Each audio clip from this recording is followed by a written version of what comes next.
Professor Namyong Lee's commentary, long. There is no one left to trust. Only the people can save this nation. 1. Korea's crisis is not an event. It is the collapse of an entire structure. The crisis confronting the Republic of Korea is not an isolated event, but a structural fracture. Let me state clearly from the outset, the turmoil we face today cannot be explained by a mere power struggle or political controversy. Korea still retains the outward shell of democracy, but its operational foundations have already collapsed. The judiciary, the media, the bureaucracy, political parties and education no longer perform their constitutional functions. These institutions still exist, but the relationships among them, relationships that allow a society to function, have been severed or distorted.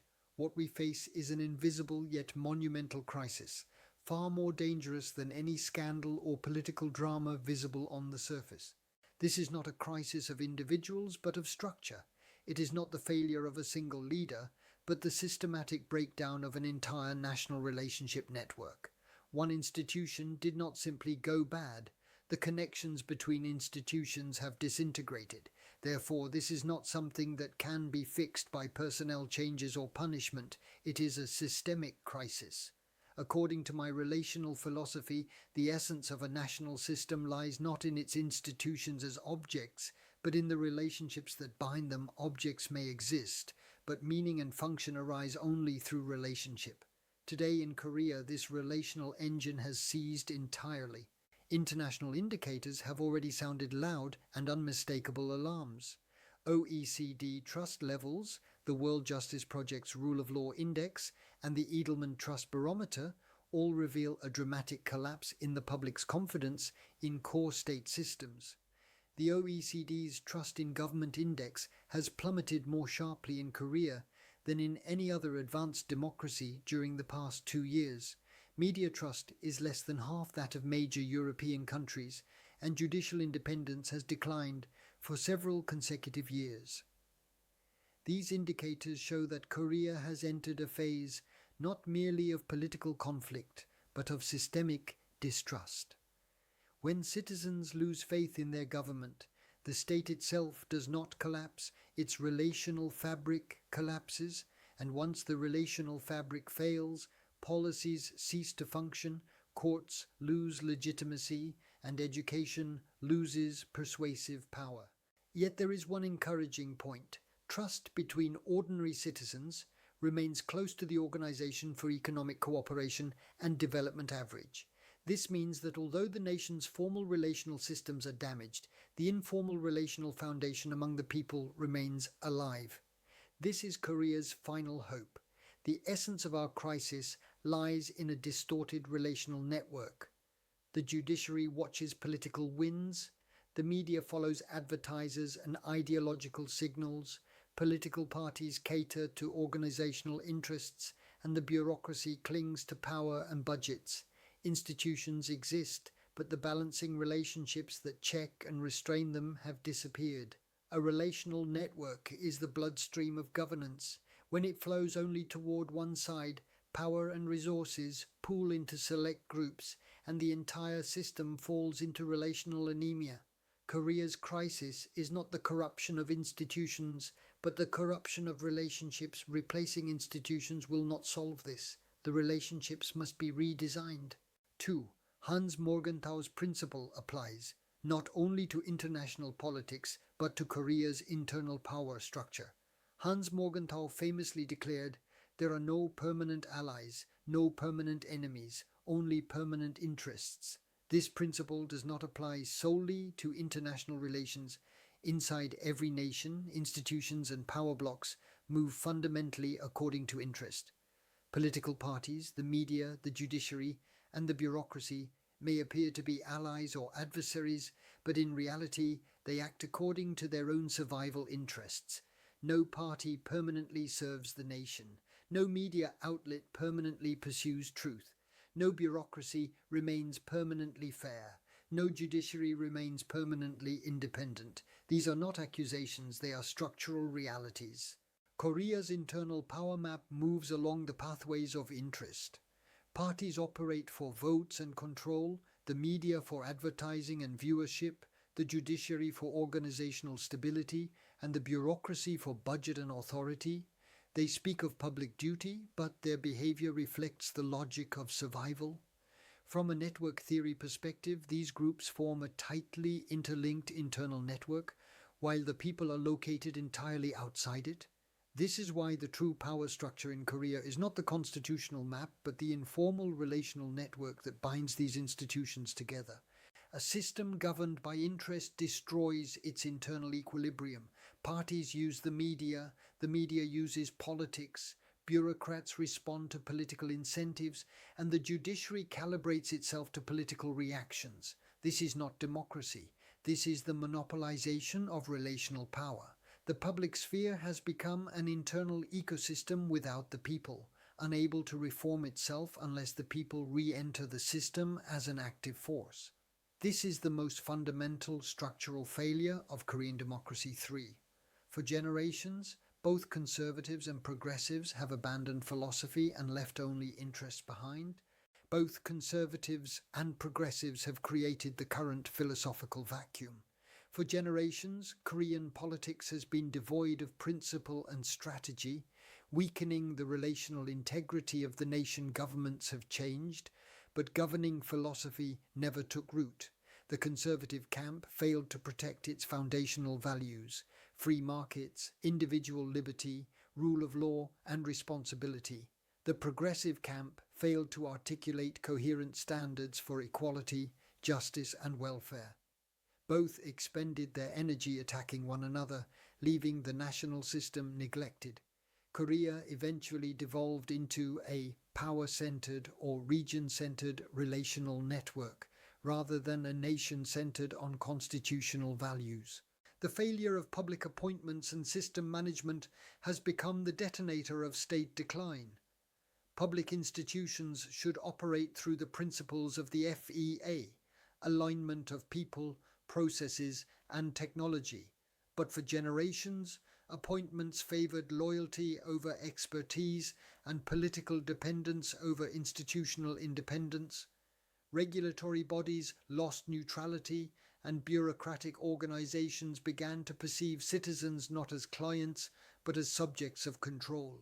Institutions remained in place, but the relational functions that allow them to check and support one another eroded. This is the essence of Korea's structural failure. Korea's crisis today is not a crisis of institutions, but a crisis of relationships. When relationships collapse, political parties respond to factional demands rather than citizens. The media prioritizes clicks over truth. The bureaucracy looks to power rather than the public.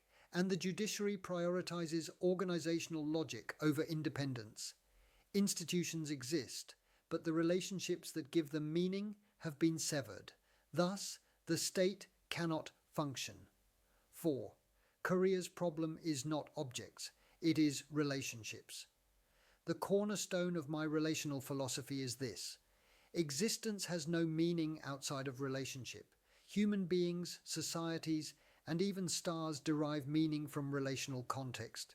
A nation is no different. The institutions of a state, parties, media, courts, bureaucracy, and the people derive their legitimacy not from their existence, but from the relationships between them. Korea's crisis stems from distorted relationships. Parties and media have merged. The judiciary bends to political signals. The bureaucracy serves regimes rather than citizens. And the people have been disconnected from the state that should represent them. This is not a malfunction of institutions, but a malfunction of relationships. When relationships decay, structures collapse on their own. Relational asymmetry paralyzes the entire state.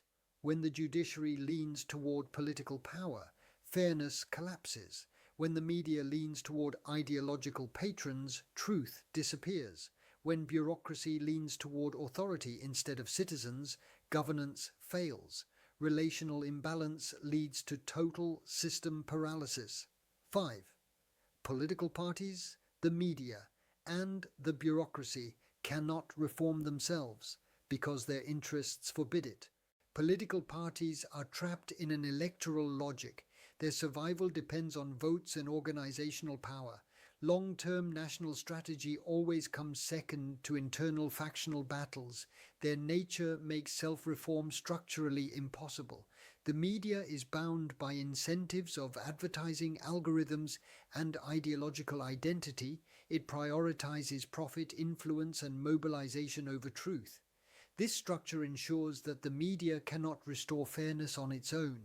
The bureaucracy is bound by incentives of authority and organizational security. It instinctively protects its own power, crafting policy around internal needs rather than public interest. A bureaucracy will never voluntarily give up its power. This is why citizens must ultimately reclaim legislative influence over administrative power. No major bureaucracy in human history has reformed itself without external pressure. 6. This is why only the people remain as the final counterbalance. The people stand above every public institution.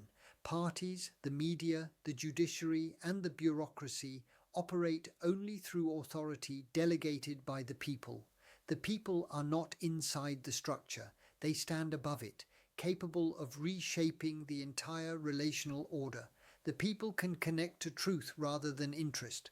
Parties connect to votes, media to profit, bureaucracy to power, but citizens can connect to principles. This gives them the most balanced judgment of all. When the people awaken, every relationship is automatically reordered. Through independent media and civil platforms, citizens can begin to act based on accurate information. Once that happens, parties fear the people, the media halts manipulation, bureaucrats return to public service, and the judiciary aligns with the public sense of justice. Citizen awakening is the only force strong enough to realign all institutions into their rightful positions. 7. The collective intelligence of ordinary citizens is the most powerful force. Extensive global research confirms the superiority of collective intelligence. When given sufficient information, the average judgment of citizens surpasses that of small groups of experts. Public deliberation, citizen assemblies, and juries repeatedly prove this truth. The people possess the innate capacity to detect truth when properly informed. Many advanced democracies have institutionalized citizen intelligence. Ireland's Citizens' Assembly, Nordic open government systems, and the American jury model all entrust critical decisions to ordinary people. Korean juries in citizen participation trials often reach conclusions nearly identical to that of judges, demonstrating that Korean citizens, when informed, possess expert-level judgment. Collective intelligence flourishes only when a nation trusts its people. Athelgeth, yet citizens cannot act freely because the structure prevents them. Fear stifles citizen action. Excessive litigation, speech restrictions, and social retaliation suppress the voice of the people. A society where citizens cannot speak truth is not a free democracy. Information distortion blinds judgment. Media polarization and political manipulation create confusion, preventing citizens from accessing truth. Confused citizens cannot act. Most critically, citizens have become relationally disconnected from one another. They have been divided by generation, ideology, region, and occupation. This fragmentation is an intentional mechanism of political control, and it is the reason collective intelligence has not fully manifested in Korea. 9. The only solution is to rebuild the national relational network. The relationship between citizens and political parties must become a conditional delegation, not an unconditional blank check. Citizens must evaluate performance using tools like the FEA Performance Reference Model, so parties once again fear the people. The relationship between citizens and the media must transform into one of active verification. Citizens are not passive consumers, but fact-checkers. Citizen fact-checking networks can impose discipline on the media, forcing honesty through collective scrutiny. The relationship between citizens and the bureaucracy must be restored to one of public servants serving the sovereign people. OECD research shows High public service satisfaction produces high governmental trust. When bureaucrats treat citizens as masters, national governance is restored. Conclusion: only the honest citizenry can defend the Republic of Korea. When honest citizens rise, the entire state reconfigures itself. Parties fear the people, media manipulation collapses, judges reflect public justice, and bureaucrats remember their role as servants. Even in an age governed by permanent interests, the people alone remain anchored to truth. Parties sway for votes, media for profit, bureaucracy for power, but the people stand on justice and national destiny. Honest citizens are the final guardians of the Republic of Korea. A nation's future is determined not by its politicians, but by the moral and intellectual strength of its people. When honest citizens grow in number, the national compass resets, the relational network levels, and Korea rises again. Through this independent platform, I will continue to support that awakening. When honest citizens open their eyes, this nation will stand firm against any crisis. Thank you for watching, and please subscribe and share.